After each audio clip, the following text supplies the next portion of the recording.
Welcome to week 5 of business law. This week we're going to be looking at property. This is a pretty broad and somewhat complicated topic. We're covering chapters 33 and 34 in the book, which covers personal property and real property, respectively. We're going to be spending most of our time in the lecture notes talking about real property. A couple of reasons for that. One is it's a little more complicated. We're dealing with land and things like that, and some of the law that we get comes to us from the Middle Ages and things that's kind of quirky and hard to figure out. So we're going to be spending some extra time on it. And also, real estate is probably one of your biggest investments, if not your biggest, either in your personal life when you buy a home or in business when you buy your storefront or start buying factories or that kind of thing. And so it's really worth spending some extra time on. So we'll be talking about property in general, focusing mostly on real property in these lecture notes. As I've already alluded to, property really is a big topic. If you end up going to law school, you'll get to spend at least 6 credit hours worth of time covering the various aspects of property, and more than that if you cover real estate transactions and that sort of thing. And it is really important, and it's also really complicated, mainly because we get a lot of our property law from medieval England and things like that. So it's just kind of weird and strange. And most of the case law has been settled for over 100 years, and so kind of an old cranky area of the law. So don't get bogged down by that. We're going to focus on the things that I think are the most relevant, and they are kind of tricky concepts at times, but I'll try to give you some pretty plain examples to kind of help illustrate what we're talking about. Before we really get started, though, we need to define what property actually is. And before we do that, I'd like you to forget everything you think you know about it, because probably you have some misconceptions. Most people would, if you ask them on the street, they would define property as some kind of stuff, things that you can own, be it real estate like a house or land or something like that, or your car, your iPhone, whatever it happens to be, stuff. Well, for the moment at least, forget about the stuff aspect, because we're talking about legal rights, and really we can define property as being a bundle of legal rights. It's not the stuff, it's the right to use the stuff in certain ways. Is really what we're talking about when we're talking about property law. And probably the best, it's kind of corny, but the best example, one of my law professors used this example, to think about property is as a bundle of sticks. And just think about if you had, some fairly straight little dry sticks and you tie them in a bundle, and that's your property rights to something. So let's say that you have a building that somebody could put a business in, and you have a bundle of sticks that symbolizes your rights. Well, you lease that building out to somebody. You give them a few of those sticks. They can occupy that building for a certain amount of time as long as they pay the rent. Or think about if you're renting an apartment. Your landlord had that bundle of sticks. He owned the building, but then you signed the lease, and so he gave you a few of the sticks. It's still his building. He is the one that has to pay the property tax on the building. He has to pay the insurance if it burns down or whatever. He could sell the building. He still retains a lot of those sticks, but he gave you a couple of them, allowing you to, gave you a key. You can get in your apartment. You can live there. You can move in your furniture, do those normal living activities within that apartment for a specified amount of time if you pay the rent. So he gave you a few sticks, but he kept most of them for himself. And so that's really helpful to kind of see property rights as something like the bundle of sticks, because you really can split them up. You can keep some of them, you can give some of them to somebody else. You could, like if you were selling your car, you give the entire bundle to someone else. It's their car, you can retain no rights in it at all. But what we see, and we'll look at a lot of examples to where there are situations where somebody does retain some of those sticks. Another example we'll look at in more detail a little later on is a life estate. If I wanted to, I could take some land, let's say, and give it to Sally for her life, and then when she dies, it automatically comes back to me. And so I've retained some of those sticks in my bundle. I get the land back after she's passed away, but she gets most of the bundle while she's alive. So that is a way of splitting up that bundle of sticks. And so if you look at property not as a bunch of stuff, but as a collection of legal rights that allows you to use stuff. It's a lot more helpful. I think it'll be a lot easier to understand these different concepts as we go through here. One big distinction in different types of property is whether we have real property or personal property. Real property is an interest in land or something attached to the land. We know what a real estate agent does, usually sells houses or other kinds of buildings, something like that, or just vacant land. And so that's what they're dealing in is real estate, real property. But it's a little bit broader than that. It's not just the houses and the land. It's also things attached to the land, which we'll look at when we discuss fixtures in just a second. It's also things that are more intangible, like easements. An easement we'll look at a little later on is an interest in the property, which allows a person the right to enter the property for a particular purpose, usually fairly limited. And maybe going across someone else's field to get to your field, or something like that, or the power company gets the right to put power lines across your land. That's involving an easement. And so it's really any interest in the land or something attached to the land. It includes fixtures. If you've ever sold a house or bought a house, you probably know what a fixture is, but it's basically anything that's attached to the land. The seller of a house is not supposed to remove a fixture between when the contract is signed and the closing happens on your house. So if you have built-in bookcases, or you have shelves that are screwed to the wall or something like that, that's actually part of the house. The house is attached to the land, so that fixture is considered real estate. And you're not supposed to take that away before you sell your house. So anyway, it's a little bit broader than just the houses and the land itself. And we should also recognize individual land ownership is very, very important in our legal heritage. Historically, and like I said, a lot of our property law comes from hundreds of years ago, there was nothing more important than owning land, because that's where wealth came from. That's how the dukes and the earls and everyone way back when got so wealthy, was they owned the land. And so individual land ownership is given a high priority by our legal system. And we may see some examples of that later on. But that's something worth remembering, because it kind of shapes our legal system a little bit that way. Real property is transferred by means of a deed. Again, if you've ever bought or sold real estate, you'll know what a deed is, but it's basically a piece of paper saying that somebody has sold the land to somebody else and they now own it. And a deed is what is the means that we use to transfer land, because that has to be in writing. It can't just be done orally. You can't just say, hey, I'm selling you my land. Here it is. Have fun with it. You actually have to have something in writing, and that's what a deed does. And not only is it in writing, it's also recorded in a public way at the courthouse, so the whole world knows who owns what piece of land. You might wonder why that is, and the reason is because we don't want somebody selling the same piece of land to 12 different people who are unsuspecting and don't know that's already been sold to someone else. Because if someone offers to sell you their land, all you have to do is go to the courthouse, look up in the records, and see who actually owns it. And, make sure that the person selling you the land actually owns the land. And so this is what recording a deed at the courthouse does, is put the entire world on notice of who actually owns that property. And so that's very, very useful. And if you ever get involved in a real estate transaction, you better make sure that the person you're buying it from actually has a right to sell it, actually owns it in the first place. And then once you buy it, you'll want to record that deed so everybody knows that it's your land now. A little bit of terminology. The grantor is the one who is selling the land or granting it to the buyer, and the buyer is known as a grantee. And you'll see the or e system quite a bit in legal terminology, but just want to get that out of the way in case we see that a little later on. Well, we don't have real property. What we probably have is personal property, if we're talking about property interests.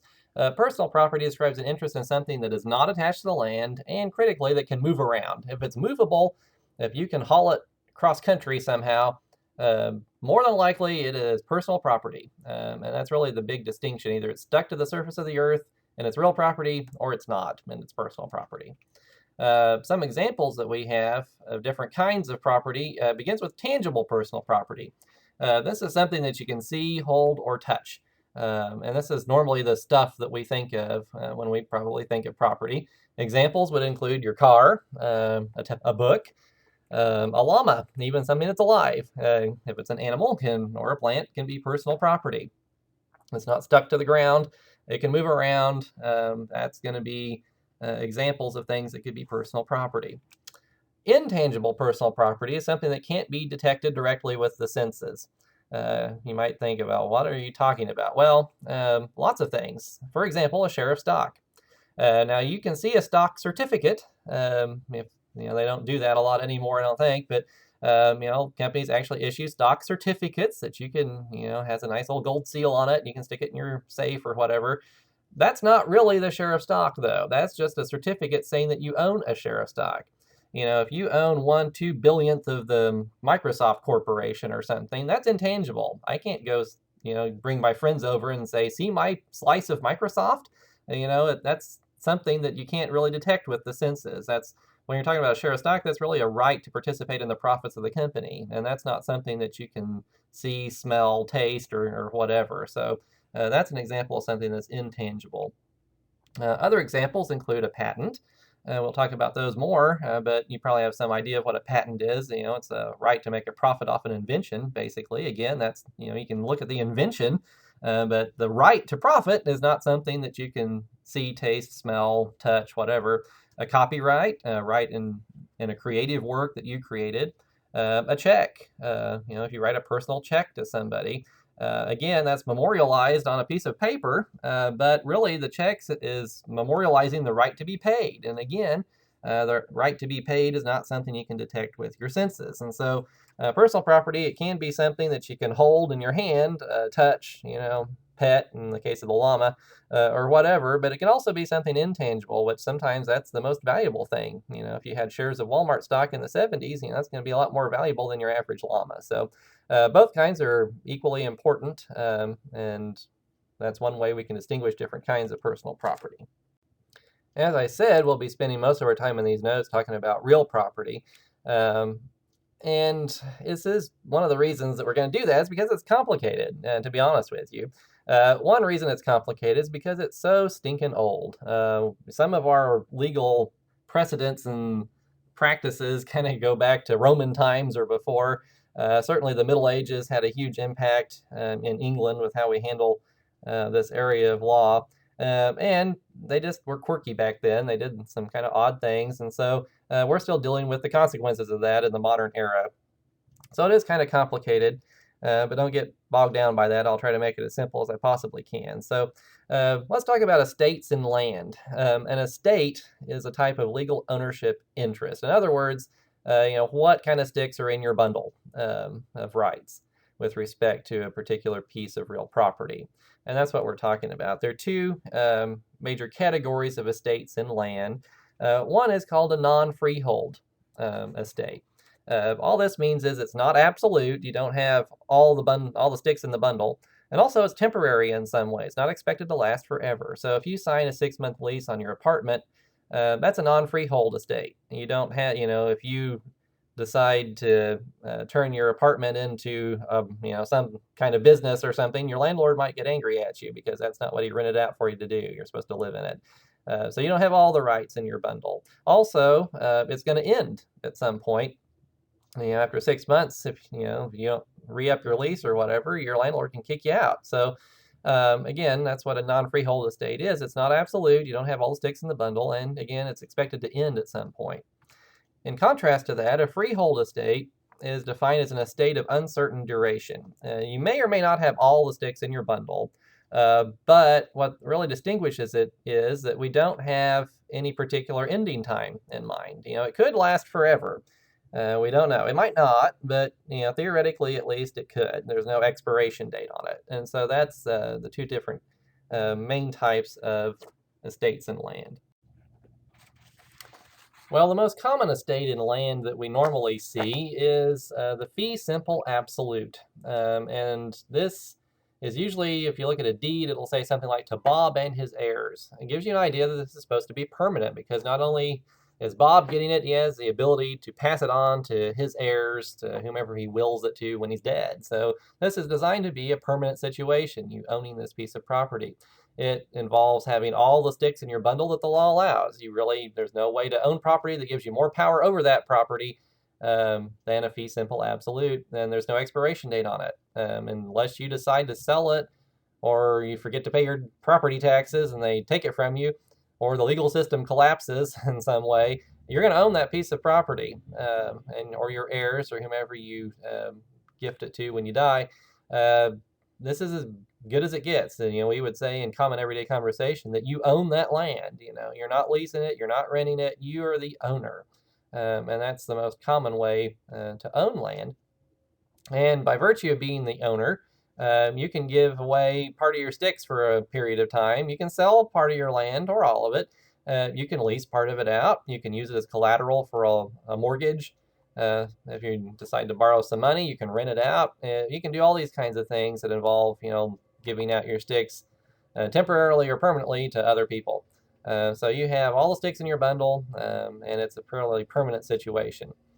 You can keep some of the rights in your bundle, but give most of them out. And then you'll have something less than a fee simple absolute. It'll still be a fee simple, but it can be something a little bit different than that. For example, we have something called a fee simple determinable. Well, what in the world is that? Well, let's say that Gordon owns some land, and he conveys that land to Buddy so long as he does not get a tattoo. Well, why would you do this, you might ask? Well, let's just put those questions aside for a moment. Just take it from me that sometimes things like this happens, and so it's worth knowing about it. Anyway, so Gordon conveys this land to Buddy so long as he does not get a tattoo. Well, if Buddy gets a tattoo, this condition is violated, and the land immediately and automatically reverts to Gordon or Gordon's heirs if Gordon has already passed away. Believe it or not, things like this actually happen sometimes. Maybe not involving tattoos, but this is just an example. But sometimes people will convey a piece of property for a particular use. And if it's not being used for that use, then the land will revert to them. In this situation, what we have is a fee simple determinable. It's what we call the estate and land that Buddy will own. Gordon retains a couple of sticks from his bundle, and he keeps what's called a possibility of reverter.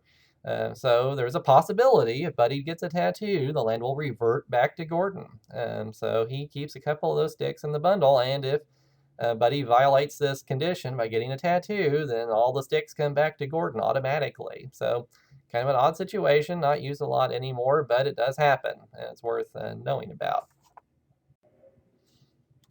Well, we looked at the fee simple determinable where we kept most of our, or gave most of our rights away, but kept a couple back from our bundle and had the right to come back and take the land over if our condition was violated. We also have something that's similar but a little bit different called a fee simple subject to condition subsequent. Kind of a mouthful there. It's very similar but important. There's an important distinction here. Let's take the example, change it just a little bit. Gordon conveys the land to Buddy, but if he gets a tattoo, then Gordon has the right to re-enter the land. So if Buddy gets a tattoo in the previous example, it's all over automatically. The land goes right back to Gordon by operation of law, game over. In this situation, it doesn't automatically happen. Gordon has the right to make it happen, but it doesn't automatically terminate Buddy's ownership if he gets a tattoo. Gordon can show up and kick him off the land if he wants to, but he doesn't have to. It doesn't automatically terminate. Gordon may have had some kind of epiphany and decided he likes tattoos in the years since he conveyed the land this way, or whatever. But if he does show up, he does have the right to kick Buddy off the land if Buddy has a tattoo. So again, a little bit different because the automatic termination doesn't exist here. So instead of what we had in the last example here, Gordon has a right of re-entry, is what we call it. So Gordon has the right to re-enter the land, kick Buddy off if Buddy violates this condition that for whatever reason Gordon decided to put in the deed when he conveyed it to Buddy. Okay, well, we had the fee simple determinable. We just looked at the fee simple condition, subject to condition subsequent. I did say it was a mouthful. One other thing that we should look at is called a life estate. A life estate, not terribly common anymore, but they used to be quite common. In a situation like this, we would have, let's say, Martha conveys a piece of land to Mary for life. Okay, well, in this situation, Mary gets to live on this piece of land while she's alive, but Mary doesn't have any ability to sell this land to somebody else. She could sell her life estate, but she couldn't sell the underlying right to own the land. She can't will it to her heirs. She can't pass it along after she's dead. As soon as she dies, the land automatically reverts back to Martha. So again, Mary's heirs get no interest in the land. It goes back to Martha or Martha's heirs. So it's certainly less than complete ownership. Martha in this situation is kept what's called a reversion.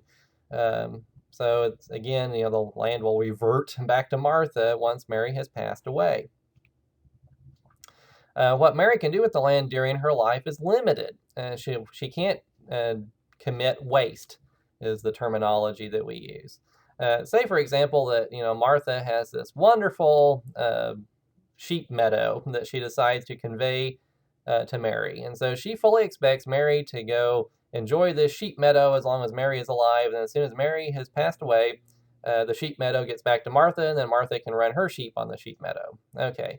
Well, let's say that Mary's kind of a scoundrel, and so she realizes that there's a coal seam underneath the sheep pasture, and so she has Peabody Coal Company come in and strip mine this beautiful sheep pasture, and rip the topsoil off and leave these huge pits where the coal used to be. And then when Mary finally passes away, Martha gets it back and goes to look at her sheep pasture and sees all these huge holes in the ground where there used to be coal and stuff. And there's, it's a nasty thing that the EPA is investigating because it's all polluted and whatever. Okay, well, we wouldn't want that situation to happen because Martha's expecting to get the land back. We want her to get it back in a fairly good condition. So we restrict Mary from making too many permanent changes to the land that would screw it up for Martha, basically. And so we don't want the life tenant, which is what Mary is called, to do something permanent to the land that would mess it up and commit what is called waste. And so that's an issue that we have with the life estate. Well, one general remark about all of these, the fee simple determinable, fee simple subject condition subsequent, the life estate, they're not commonly created today. If you want to provide for your heirs, do some kind of estate planning or something like that, there are much better ways that you can do it than using any one of these limited estates. You can do a trust as be the most common way to do it. But normally we wouldn't do this because there's so many complications that I'm not going to burden you with. But anyway, they're not commonly created today, but they were created in the past, and some of them are still with us. And as a real life example that I've seen, if I grew up around Nevada, there's a little non-town, wide spot in the road kind of place called Fairhaven, Missouri. It's around Nevada, not too far away. And that's kind of my ancestral home is in that area. And there used to be a town, and there was a city park in the town. And the family that had donated the land for the park to the city of Fairhaven, I don't know exactly what they used. It was either a fee simple determinable or a fee simple subject to condition subsequent, but they said, we're giving you this land, Fairhaven, Missouri, but if you're not using it as a park, then we get it back. And there was a period of time where no one was taking care of the park, and it was growing up in weeds and stuff. And, this had happened 100 more years ago, but the descendants of that family were still around, and they came around looking and said, doesn't look like a park to me. And so they had started thinking about maybe trying to get that land back. And finally, the citizens that lived around there kind of got together and started taking care of the park again and doing fundraisers and stuff to try to keep that up. And so now it's a beautiful little park there in the former town of Fairhaven.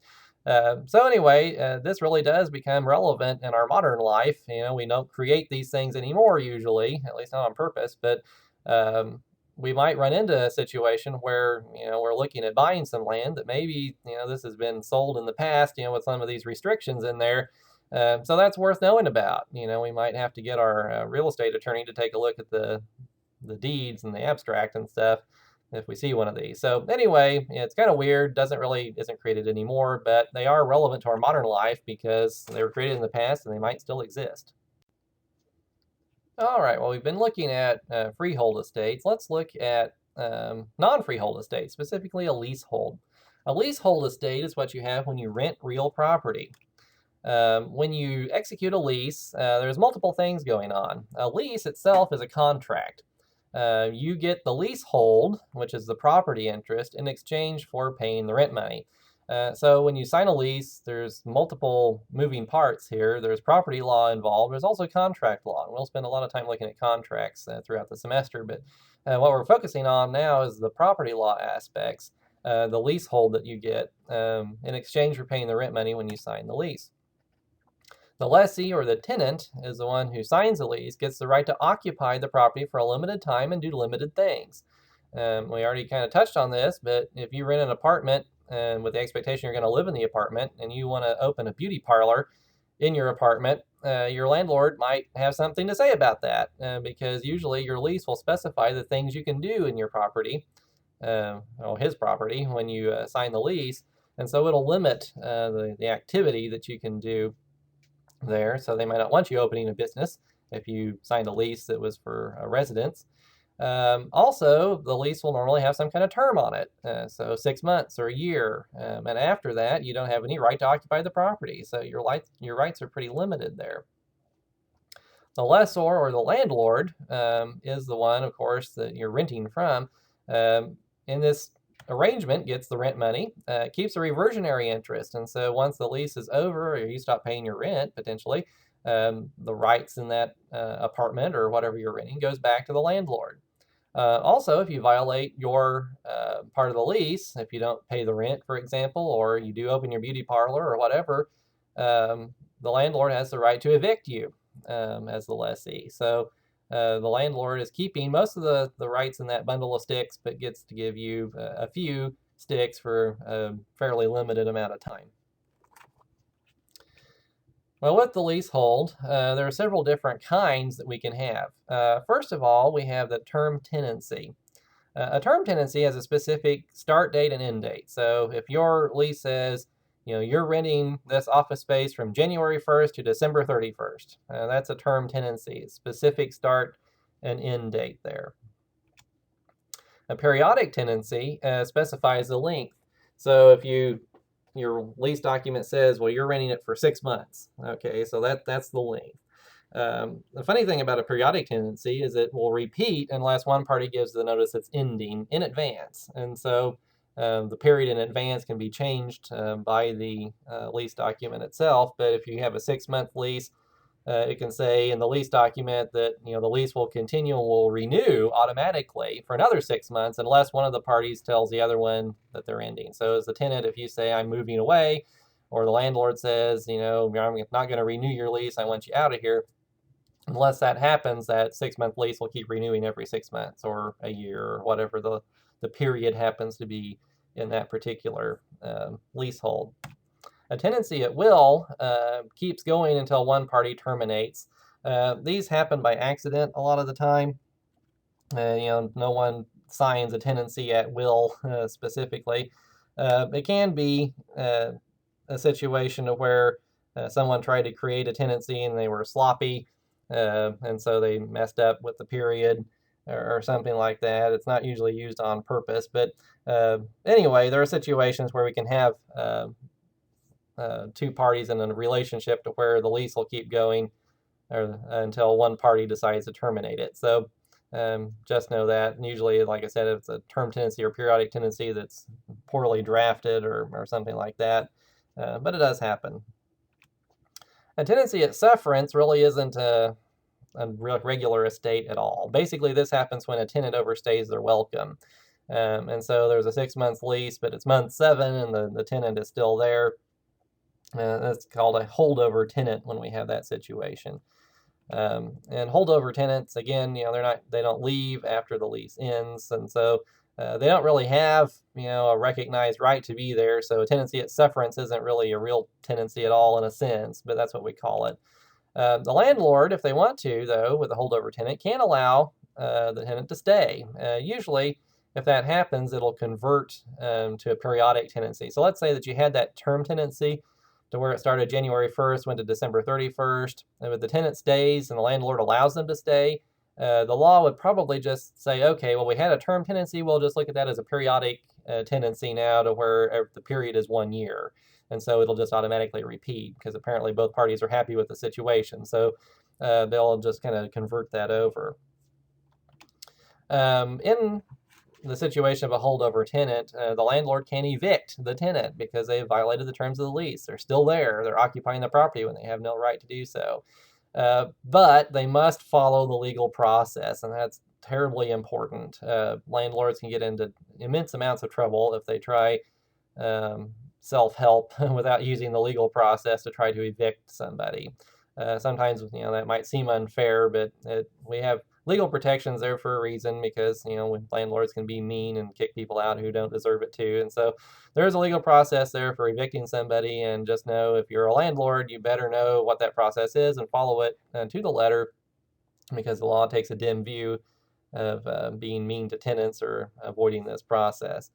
The tenant can also accidentally renew for another term, which, we saw how if they hold over, the law can kind of say that, oh, well, it must just be a periodic tenancy now.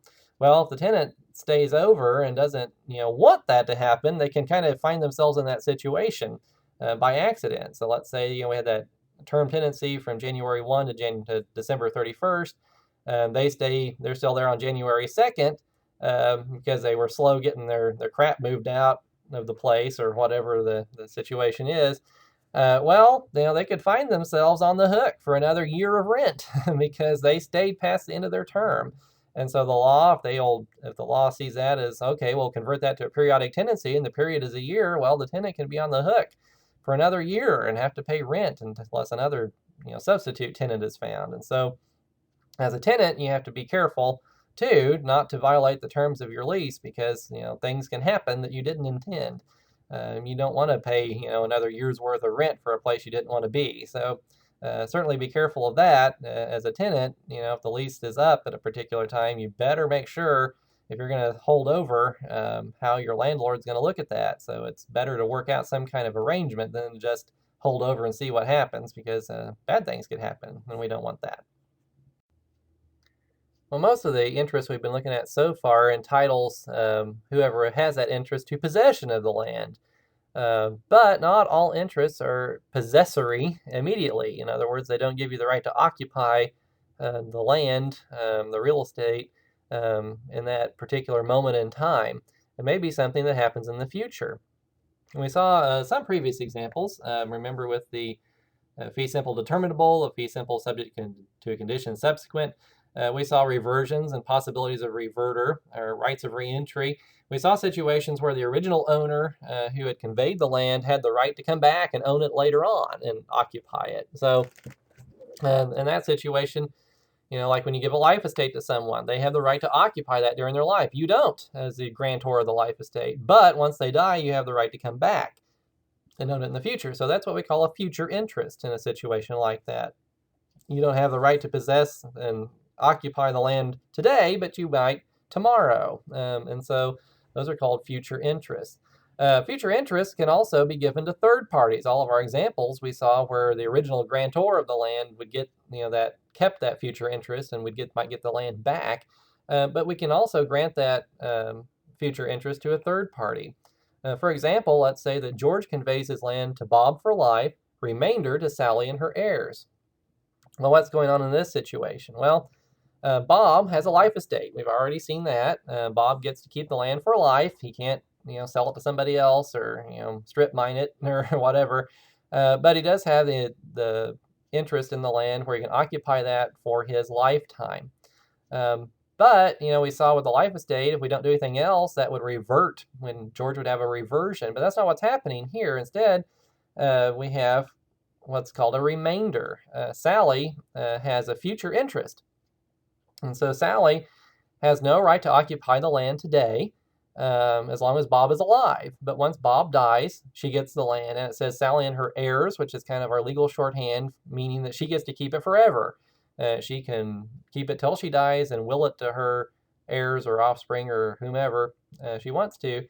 So Sally has a future interest. She doesn't get to occupy today, but she has a right to occupy it sometime in the future. And that particular interest that we have here is called a remainder. So again, she can't possess the land while Bob's alive, but once he's gone, she and her heirs have it. Her interest will vest. In other words, she will become possessory. She'll have the right to enter the land and occupy it the moment that Bob passes, just automatically by operation of law. Well, that's kind of a simple example. I will tell you that future interests drive law students completely bonkers. It's horrible. They get really, really complicated. We don't care about that too much. We're not going to burden ourselves with all the details, but just know that this can happen because, like I said, sometimes, we'll have a situation where somebody conveyed land 100 years ago, and, something like this might crop up. So it does happen. Just know what a future interest is. Modern estate planning, again, almost never uses something like this because there are so much better ways to do it. But they were used commonly in centuries and decades gone by, so they might still exist. And it's important to know about them because if they do crop up, they could cloud the title to your land. So if somebody in the chain of title had a future interest somewhere, and we don't know what happened with that, and you're trying to buy this piece of land, you're looking through the deeds and everything, and you see, one of these, to so-and-so for life, remainder to somebody, then, that can complicate your life a little bit. So it's good to know what these are and kind of be on the lookout if you're trying to buy some land and looking through that and trying to sort all that out. If you see one of these, of course, there are real estate attorneys that can help you with this stuff, but it's good to know that something like this could be in existence. All the interests that we've looked at in real estate so far are where we have one owner who is entitled to possess the land at a time. So either Bob has it, or Sally has it, or Buddy has it, or Gordon has it, or, but not all at once. Well, we can have a situation where more than one person can have an ownership interest and have the right to occupy the land at the same time. And that's what we're going to look at now. And this is kind of unusual, you might think, one person, more than one person having a possessory interest simultaneously, but it actually happens fairly often. These folks who have the right to possess the land at the same time are called co-tenants. And normally we think of a tenant as somebody who's renting property in everyday conversation, but the law definition is a little bit different than that. So just know that they're called co-tenants here if they have concurrent ownership, and these are called concurrent estates. Different people will have an estate in the same piece of land at the same time. They're running concurrently. They're happening simultaneously. So that's what we'll be looking at. And there are actually several different varieties that we will look at in some detail. Quickly, they are tenancy in common, a joint tenancy, often called a joint tenancy with right of survivorship, which is very important. We'll look at what that means here in a little bit. Tenancy by the entirety, and the concept of community property, which is a little bit different, kind of outside our Anglo-Saxon legal heritage, but we'll look at that because it is very important in some states and also important in Missouri as well. The first type of concurrent estate we have is the tenancy in common. This is kind of the default one that's the easiest to create. In this situation, multiple people, at least two, maybe more, are given undivided interest in the same piece of land. So let's say that you and your brother become tenants in common, owning a goat farm, okay? Well, you can't tell your brother, you keep on your side and put a fence down the middle. It doesn't work that way. Both of you have the right to occupy the entire piece of land. You can't fence off your part or your half. You both have a 50% interest, but the 50% interest is in the entire piece of property. And so it's undivided. An example would be if something is deeded to Lois and Clark. And the important distinction here, let's assume that they are not married. We'll see why that's important in a little bit. But let's say that they're not married, so we deed something to Lois and Clark. Well, the default rule is that each one of those individuals gets 1/2 of the undivided interest, if that's all it says. But if we wanted to, we could say, Lois gets 3/4 and Clark gets 1/4. Whatever. The proportion can be different. And where does this proportion become important? Well, the profits of the goat farm. If you're working together to raise goats, if it's 3/4 and 1/4, well, Lois gets 3/4 of the profits and Clark gets 1/4. And so that's how it works. Or if there's an expense to deal with the property, Lois would be responsible for 3/4 of the expense and Clark for 1/4 or whatever.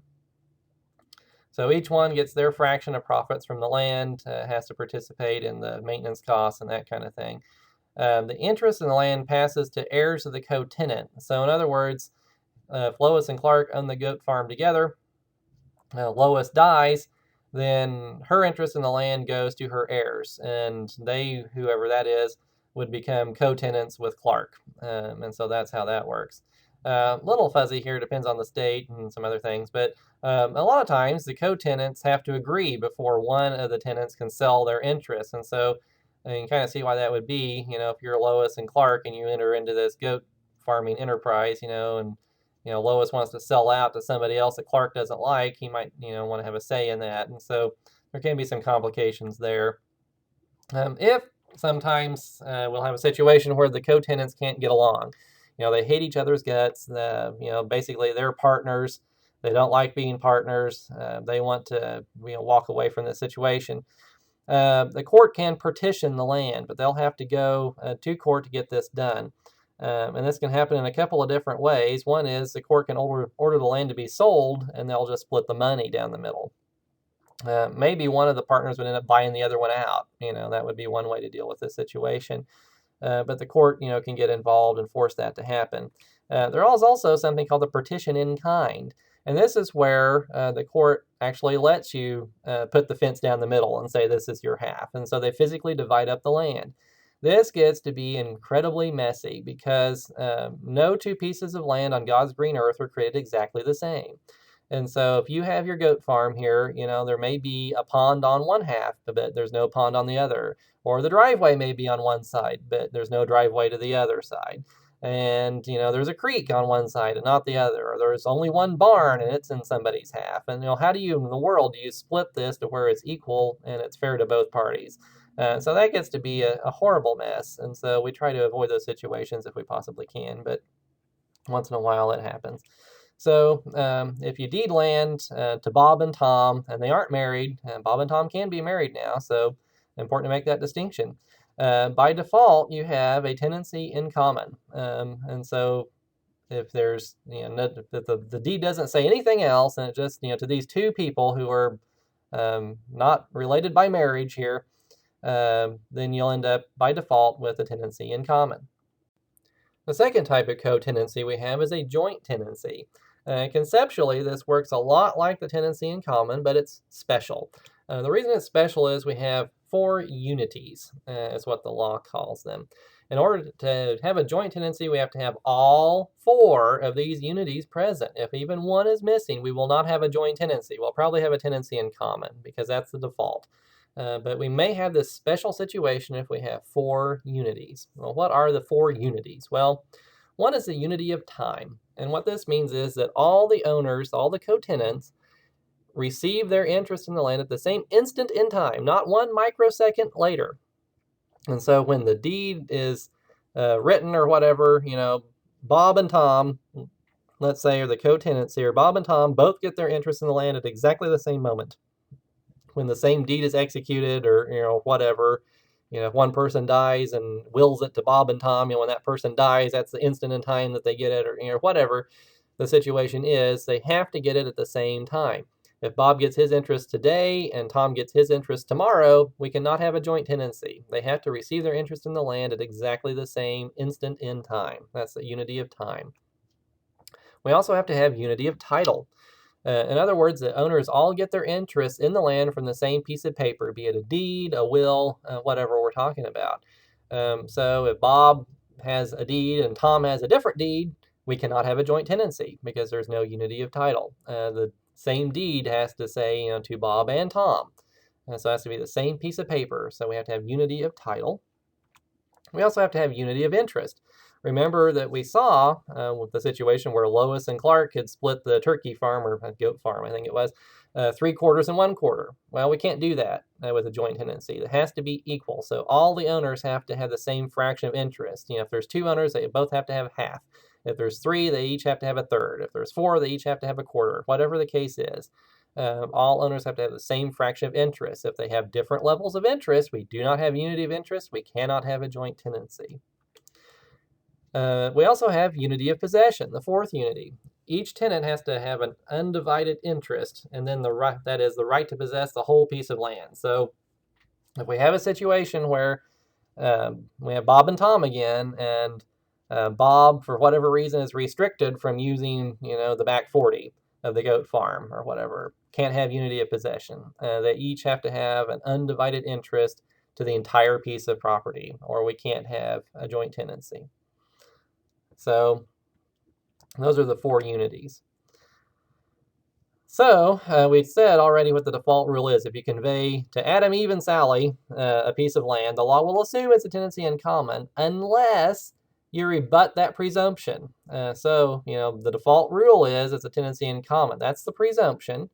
So with the deed, if you want to give this to Adam, Eve, and Sally as a joint tenancy, you have to rebut that presumption. So in other words, you have to spell it out. So you better say to Adam, Eve, and Sally, joint tenants with right of survivorship would be the best way to do this. And well, what's the right of survivorship? Well, we'll look at that in the next slide or so. All right, well, if we have all these 4 unities and we have the joint tenancy, yay! Yeah, well, what does that really mean? Well, the biggest difference between a joint tenancy and the tenancy in common is if all those 4 unities are satisfied, we have the joint tenancy with right of survivorship, we rebutted that presumption of the tenancy in common, we get a right of survivorship. Well, what does that mean? Well, with the right of survivorship, the co-tenant has nothing to pass by will. The surviving co-tenants will automatically get the interest when the tenant dies by operation of law. Well, what in the world does that mean? Well, let's look at an example. Abby and Bertha own a house as joint tenants with right of survivorship. Okay, so we've rebutted that presumption. They have a joint tenancy with right of survivorship. All 4 unities exist. Okay. Bertha dies with a will. In her will, she gives her interest in the house to Chloe. Okay, so Bertha has passed away. She is joint tenants with Abby. Well, the question is, what does Chloe get when Bertha dies? And the answer is nada, nothing, because by operation of law, the instant that Bertha dies, her interest passes to her joint tenant who survives, Abby. Abby becomes the sole owner of the house. Because of this, Bertha has nothing left to will anyone. Her interest in the house terminates when she dies. So Bertha passes away. She's a joint tenant with Abby. Automatically, by operation of law, Abby becomes the sole owner of the house. Bertha has no interest left as soon as she dies. And the situation would have been where Abby died first and Bertha would have gotten the entire house. That doesn't work with a tenancy in common. Remember, with the tenancy in common, you can will or your heirs will get your interest in the property. Your co-tenant doesn't get it automatically. And so that's an interest you can pass on to your heirs. With a joint tenancy, you have nothing to pass to your heirs because your co-tenant gets it automatically. And so that's what is the key distinction between a joint tenancy and a tenancy in common. Well, with a joint tenancy, are you stuck with your co-tenant forever? The answer is no, not necessarily. In a joint tenancy, you have what's called the right of severance. The co-tenant can transfer their interest to somebody else during life, potentially, but if you do that, it will sever the joint tenancy and just turn the thing into a tenancy in common. So, you're not forced to stay in a joint tenancy forever. If you don't like that arrangement, there are ways of dealing with that to convert that to something else. So let's look at an example. Adam, Billy, and Charles own the Newton County Possum Farm as joint tenants with right of survivorship. Charles decides to go to medical school, so he sells his 1/3 interest in the farm to Donald. Immediately, the joint tenancy between Adam and Billy on the one side and Charles on the other is severed. Okay, so there is no joint tenancy now with those other 2 folks. Donald will not be joint tenants with them. Remember, we don't have the unities with respect to Donald, the time, title, possession, interest. That doesn't exist. He got it later. He got it with a different document, etc. So we don't have all those unities. Donald will own a 1/3 interest in the farm, but not as a joint tenant. Instead, Donald will be a tenant in common. So if Donald dies, his 1/3 interest will go to his heirs. However, this is a complicated part, Adam and Billy are still joint tenants with each other. And so we have a situation where Adam and Billy remain joint tenants with each other, but collectively they're tenants in common with Donald. So what does that mean? Well, if Adam dies, Billy gets Adam's 1/3 interest by operation of law. And so Adam and Billy are still waiting to see who dies first, and the survivor will get the other one's share. Okay, so whoever out of Adam and Billy, whichever one lives the longest, will become a 2/3 owner of the farm. And they will be a tenant in common with Donald, who has a 1/3 interest. So sounds confusing, but I guess it's fair. We wouldn't want to let Charles unilaterally sever the joint tenancy and then make them joint tenants with someone they don't know. And of course, the unities would be missing. We don't want Charles to have the power to sever the relationship between Adam and Billy, and they like that relationship. So Donald can't be a joint tenant, but we don't want whatever Charles is doing to screw up what Adam and Billy have going here. So it's kind of complicated, but this is a situation we have with joint tenancy sometimes. Well, another co-tenancy we have is tenancy by the entirety. This is not in every state. Not every state has this. Missouri does have it, so it's certainly worth talking about. It's very, very similar to joint tenancy, but there is a fifth unity, we can say, which is marriage. And so if the co-tenants are also married, then we may have a tenancy by the entirety. So if you see something conveyed to Bob and Sally, husband and wife, by default in Missouri or another state which has tenancy by the entirety, this is what it's going to default to, is tenancy by the entirety. So if you see a conveyance to so-and-so and so-and-so, husband and wife, you'd be thinking tenancy by the entirety. It has a right of survivorship, just like joint tenancy. So in this situation, if Bob passes away, Sally becomes the sole owner of the property. Or if Sally passes away, Bob becomes the sole owner by operation of law, just like a joint tenancy. Unlike a joint tenancy, however, a tenant by the entirety cannot unilaterally sever the tenancy, and this is an important distinction. So let's say that Bob and Sally end up owning the house. Bob wants to sell the house and Sally does not. Bob goes and finds a buyer and makes out a deed and signs it.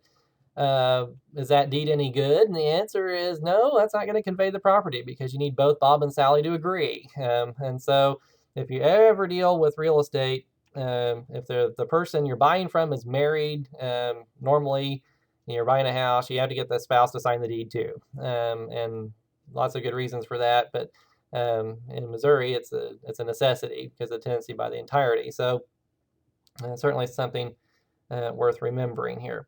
Kind of a good side effect of this, if you're a married couple, a creditor of one spouse cannot seize property held in tenancy by the entirety to satisfy the debt. Only if both spouses owe a creditor can the creditor seize the property held in this way, because we don't allow the tenancy to be severed like this. And so you might have a situation where Sally is going down the highway and is negligent and runs over somebody. Well, that person who's run over sues Sally.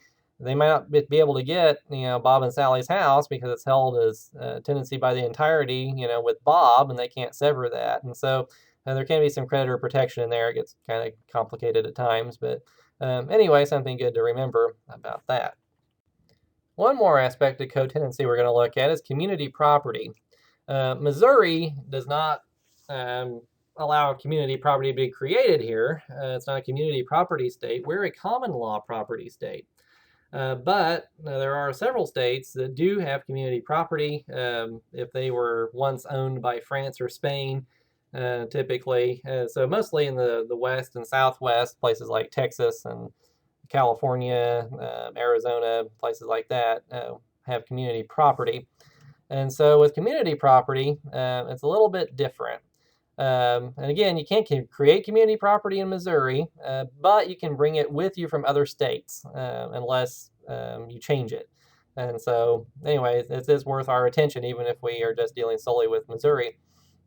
Well, what is it? Well, normally, like in Missouri, if you are married and you earn a certain amount of money, that money is your money. Typically, we call it separate property. Well, in a community property state, it works differently than that. Each spouse has an equal undivided interest in property that is acquired during the marriage. And it doesn't matter who worked to earn it or anything else. So if you have a husband that's out being the breadwinner and the wife stays home taking care of the kids and doesn't earn a red cent the entire year, whatever, each spouse still has a 50% interest in the husband's salary and the proceeds of that. And so that's kind of the gist of community property. As long as you're married, any property that comes into the marriage is considered community property, and each spouse has an equal interest in it. It doesn't matter where that property came from, really. Well, with community property, it's important to remember that even community property states will recognize separate property that is owned by only one spouse.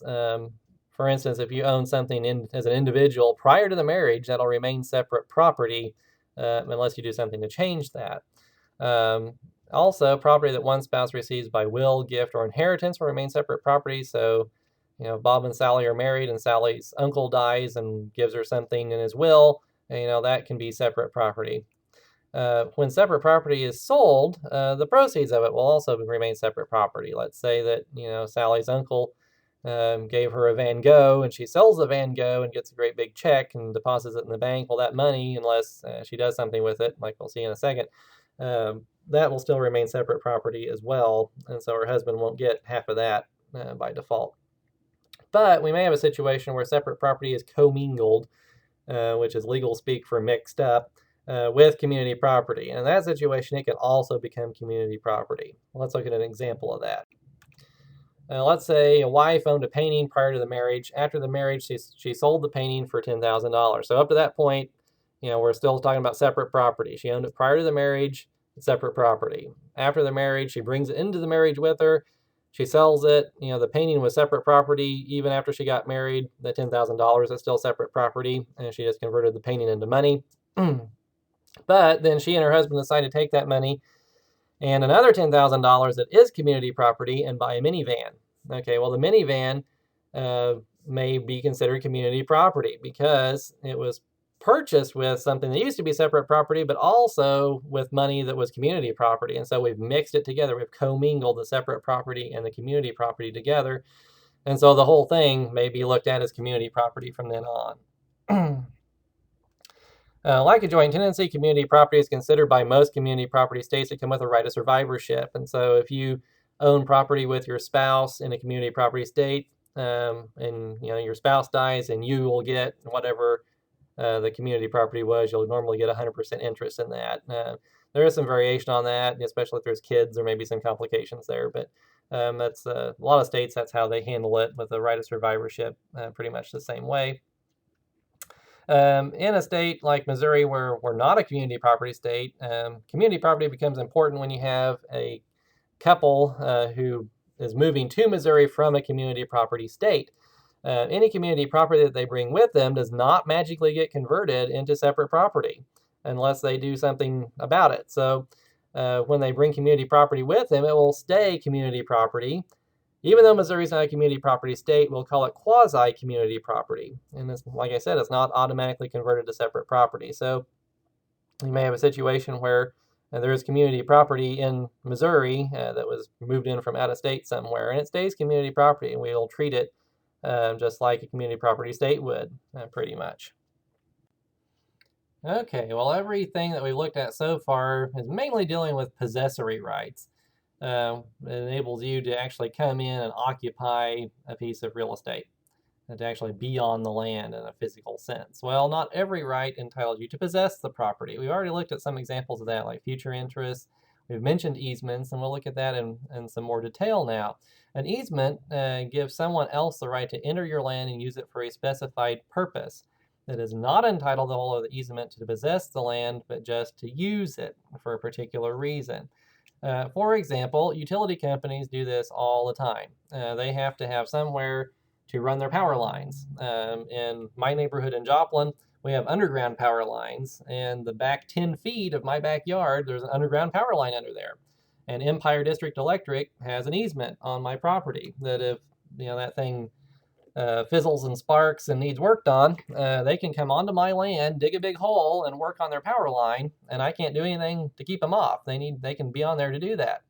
But it's for a limited purpose. They can only do something in that 10 feet strip, of land that I have at the back of my yard. And also, they can the only reason they can come onto my land is to maintain their power line.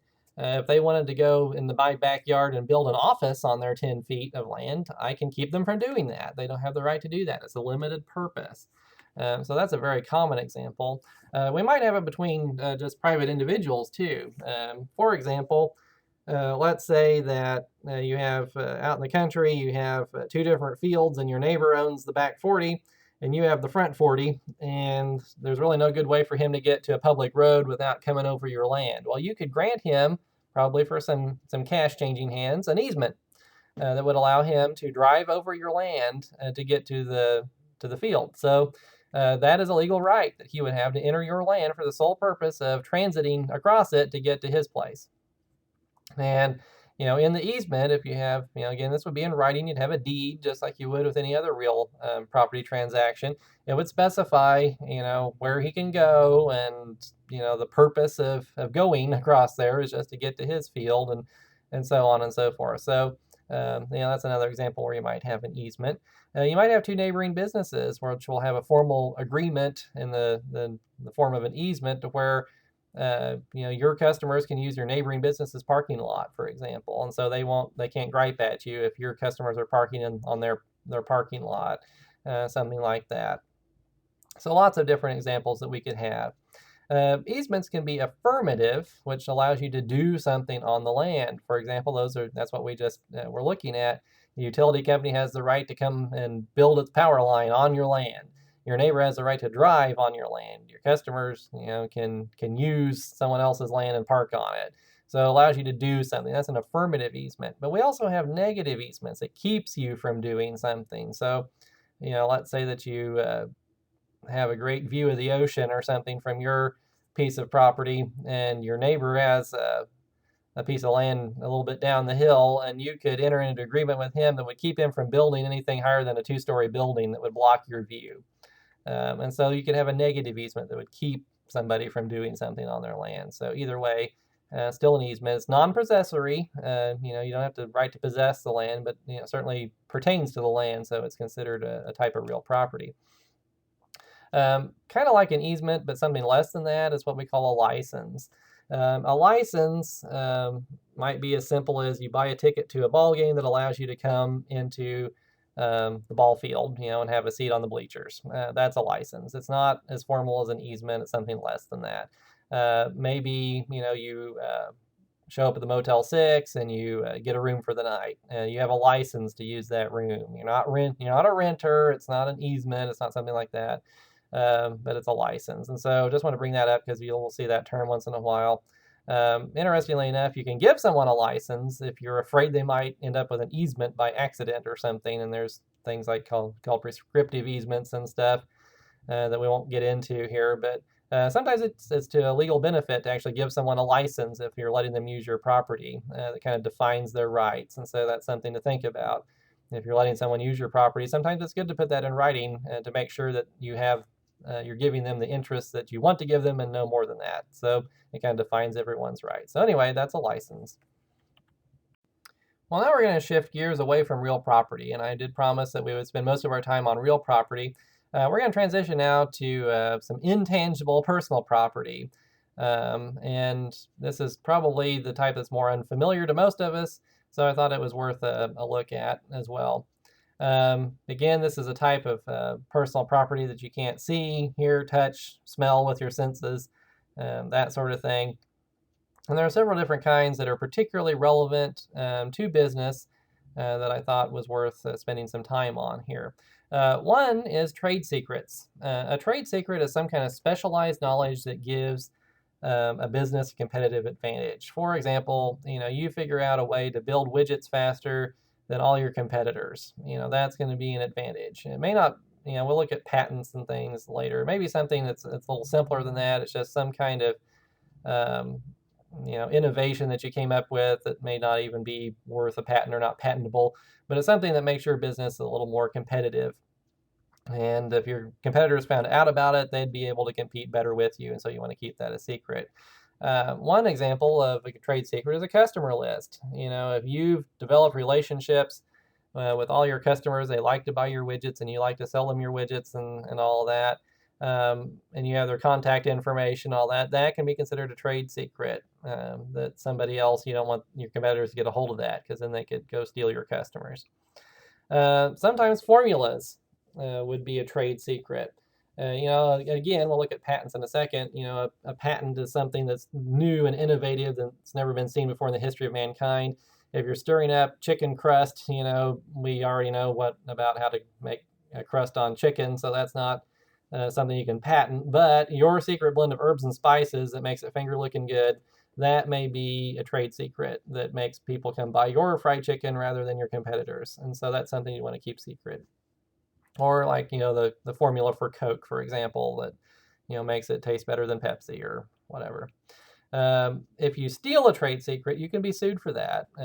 It's called misappropriation. You can get damages, for after you steal that secret and profit from it. You can be forced to pay that money to whomever you stole the secret from. Also, there can be an injunction issue that'll keep you from using that secret, so you won't profit on it in the future.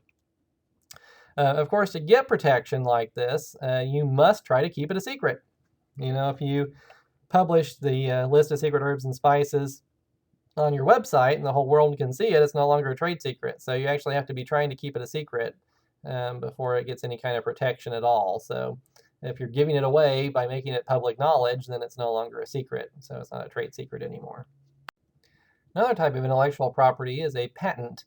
A patent is a new invention of some form or fashion, and if you register this invention with the government, you can get some legal rights to that. This is actually a matter of federal law, which most of the time we're talking about property law, we're dealing with state law, but this is a federal law problem that's actually recognized in the U.S. Constitution. Our founding fathers recognized how important it was to have innovators inventing things, and they even put in the Constitution something about this so that Congress would take care of making sure there's a way to protect patent rights. When you apply for a patent with the government and then your patent is granted, that gives you the exclusive right to profit from your invention within a certain time. In other words, it keeps imitators from copying your innovation. And so if you invent something and you have that invention patented, then there's a certain amount of time within which you are the only one in the whole country who can be making this invention, widgets or whatever it is, selling it, making a profit on it within a certain amount of time. So the law gives you that time in order which you can be profiting from that. You can make the widgets yourself and profit in that way just by selling these innovative widgets, or you can sell the patent. And so if you invent, some new kind of widget, you can sell your patent to General Motors or something, or General Electric, and they can start turning out the widgets, and they'll just pay you for the patent, and then they'll make the money by selling the widgets. So it can work either way. When that period of time runs out, when you have the exclusive right to profit, after that, others can copy your invention. And so, you'll still get the credit and the feather in your cap for having been the inventor, but you're not the only one who can profit from it. You can still make your widgets and try to profit off of your widgets, but, other people can be making widgets that look like yours too. And so you don't have the exclusive right to profit from that anymore. Why do we do this? Why do we give you that exclusive period? Well, it encourages innovation by creating a financial reward. Who is going to take the time to invest money in trying to come up with better widgets if there's no financial incentive for that? And so we want to encourage people to go to that trouble to make these innovations, and then so they'll have that opportunity to get their investment back and a tidy little profit besides. And so by giving them that exclusive right to profit for a certain time, we do that. And when we encourage innovation, we get more innovations, and that's what we want. We want to be competitive as a country, and so this helps with that.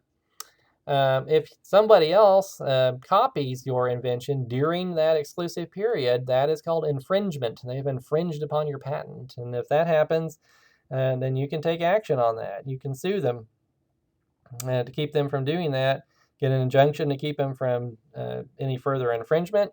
Also, you can get damages, try to get the profits that they made that should have been your profits. In order to be patented, that's hard to say. In order to be patented, a invention has to be three things. It has to be novel, which means it has to be new. It can't be something someone else has already come up with. It has to be useful. Just because it's weird doesn't mean that it's anything you can patent. It has to, serve some purpose that betters mankind, basically. It also has to be non-obvious, meaning that, it has to be some kind of cleverness involved. You saw something no one else saw. You used your brain and came up with something. It isn't something that, that everyone knows. So in other words, it requires some kind of creativity, some kind of original investigation. So if it meets those three criteria, If no one's come up with it before, it's cool and it's not obvious, then you may be able to get a patent for that. And there's a whole body of law that deals with that. There are attorneys that all they do is handle patents and working with the patent office. It's actually a very complicated process, but can be very rewarding for the attorneys and also for the people who are patenting the stuff. Some examples of things that can be patented. Tangible things, a new iPhone could be patented. If it has innovative features, each feature could potentially be patented. So certainly widgets, which is my garden variety term, if you haven't figured that out yet, for just any gadget or whatever, any kind of product.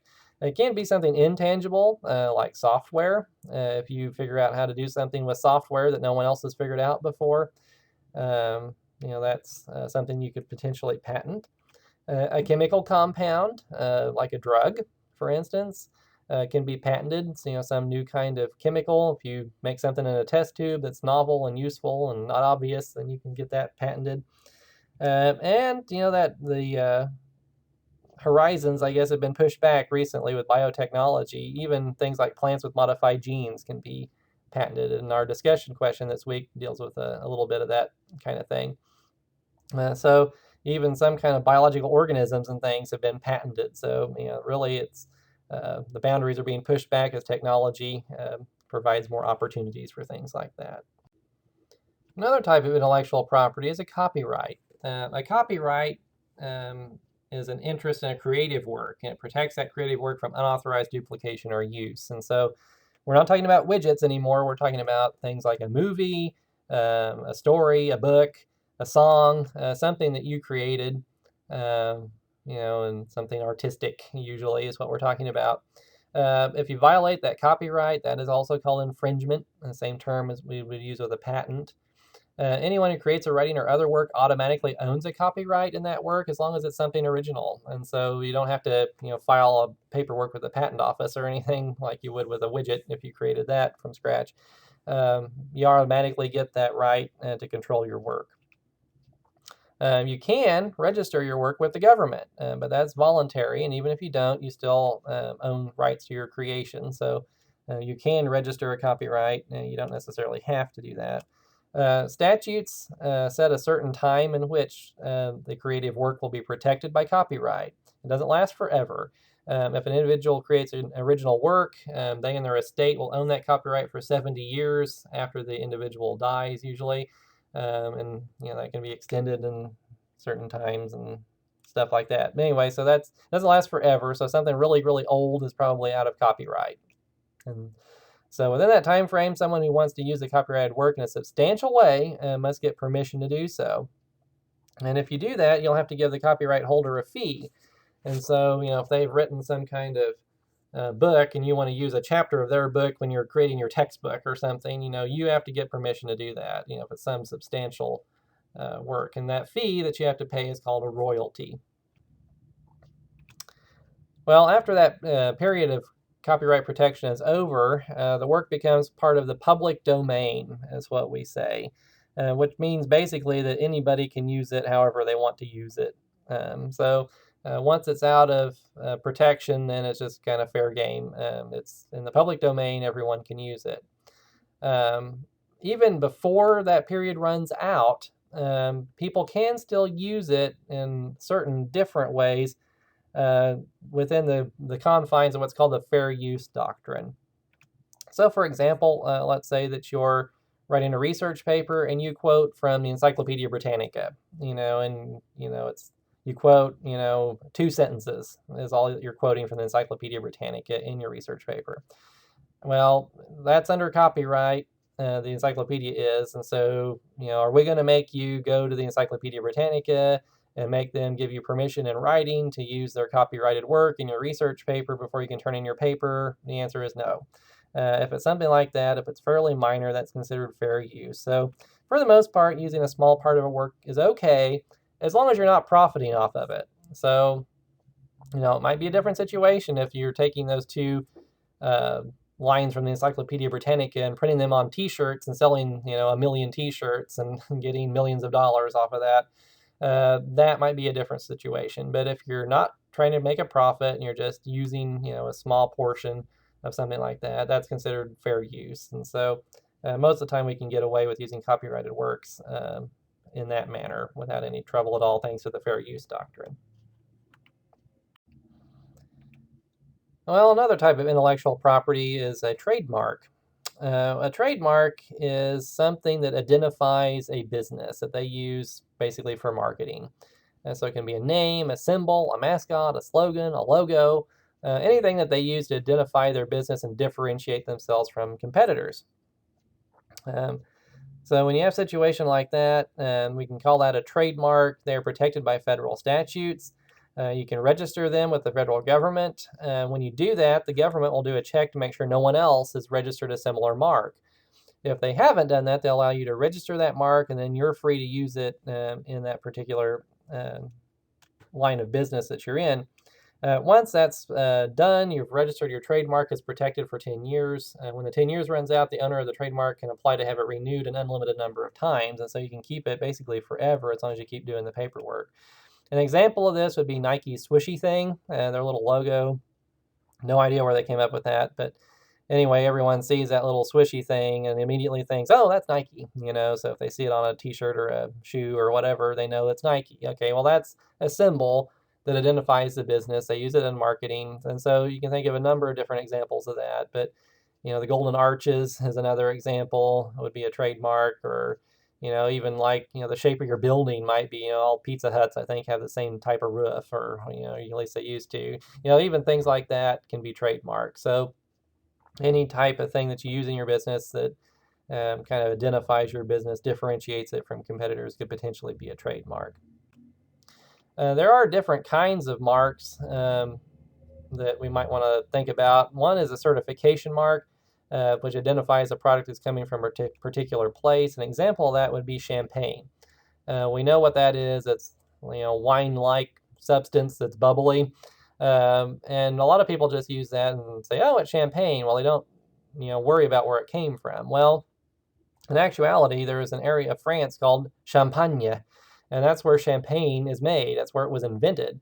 And so they actually have rights to that. And so if you have something that would be champagne if it came from Champagne, but instead it's made in California, we call that sparkling wine because we can't give it that place name because people will think it actually came from France when it did not. And so they've protected that. And so sometimes we'll have that situation, a certification mark, where the people in in this case the wine growers in a particular region have protected that because that's to them that gives them a competitive advantage. It's genuine champagne, and so they won't let competitors who made it somewhere else try to pass it off as coming from France, and so they'll protect that. That's called a certification mark.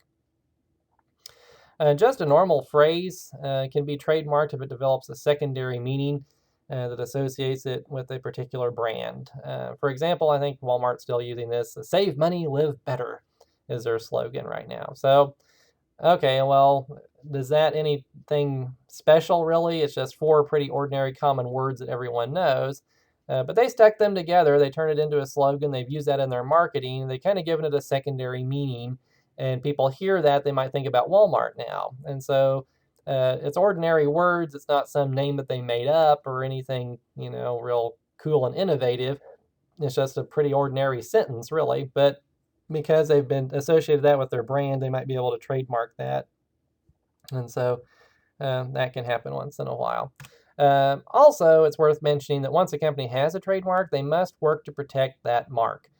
So if you've gone to the trouble of trademarking a phrase and you see someone else using it and you don't do anything about that, you can end up losing your trademark, because if your trademarked phrase just comes into common use and you don't do anything to protect it, then you can lose the right to that. An example that's fairly common, I think you may have heard of this before, is escalator. We know what an escalator is, a moving staircase. Well, there was a company named Escalator Inc. or whatever that invented that, and they sold genuine escalators. Well, other competitors cropped up that made moving staircases and selling them to people, and people just started referring to any moving staircase as an escalator, and Escalator Inc. didn't do anything to stop that, and eventually they lost their trademark because they didn't try to defend it and just let that become a common, ordinary, everyday word. Another example that I hear a lot is people will say, "Well, hand me a Kleenex," when they want a tissue to blow their nose in. Well, is it a genuine Kleenex? With a K, that the actual company that invented that term, or is it some knockoff brand? Is it Walmart store brand or whatever? Well, I don't know. But they haven't lost their trademark yet, so they're trying to make their competitors say facial tissue or something instead of Kleenex. But if there ever comes a day when they stop defending that, and everyone just refers to these tissues as Kleenexes, and their competitors start selling their version of a Kleenex and calling it a Kleenex, and they could lose their protection for their trademark. So they have to defend trademarks, or they might lose them. Well, we've come to the end of my lecture notes. So that's property, or at least what I'm going to cover about it in the lecture notes. Again, I've skipped over most personal property. The book does talk about that, so that's certainly worth your attention. But again, I concentrate on real property for the reasons that I outlined. And please keep in mind, we barely scratched the surface. There's so much more to it than that. So if you ever end up in a property law situation, that may be a good time to pick up the phone and call your attorney when you're in your business career and trying to figure stuff out, because it's not for the faint of heart. There's a lot of moving parts and a lot of complications a lot of times when dealing with, especially with real estate. So again, real property is more complicated and valuable. That's what we've concentrated on. So the book does talk more about personal property. I encourage you to read that book. But again, as goes with pretty much through the whole class, if I'm going to tell you about the things in my lecture notes I think are the most important, the things that you should really concentrate on. And that's what I've done here.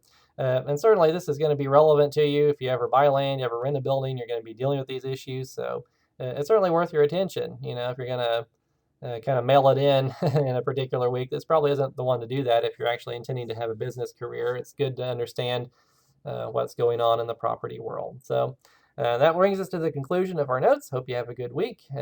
Interested to see your responses on the discussion board. So I'll see you around.